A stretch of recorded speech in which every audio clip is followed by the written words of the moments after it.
नहीं हरे से केहू नाही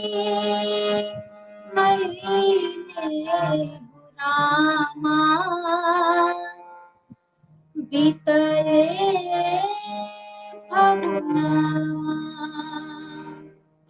नहीं हरे से केहू नाही अइले रामा बीतले फगुनवा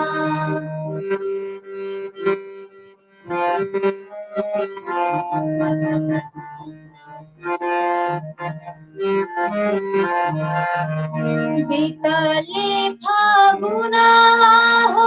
बीतले फागुनवा बीतले फागुनवा हो बीतले फागुनवा नहीं हरे से केहू नाही अइले रामा बीतले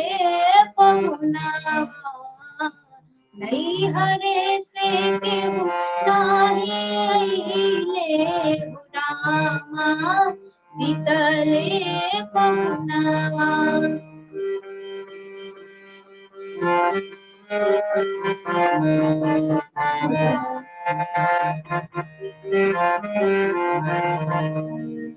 बाबा मोरा रहते तनवा के पेठवते बाबा मोरा रहते बाबा मोरा रहते तनवा के पेठवते साड़ी संग चूड़िया से नुरवा रामा बीतले फगुनवा साड़ी संग चूड़िया से नुरवा रामा बीतले फगुनवा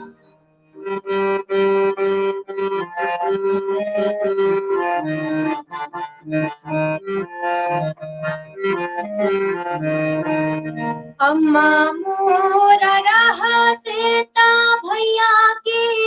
बैठावते अम्मा मोरा रहते ता अम्मा मोरा रहते ता भैया के बैठावते भौजी के कठिना कर जवाब रामा बीतले फगुनवा भौजी के कठिना कर जवाब रामा बीतले फगुनवा नहीं हरे से केहू नाही अइले रामा बीतले फगुनवा। बहुत खूबसूरत बाबू, बहुत सुंदर गाया आपने, बहुत सुंदर।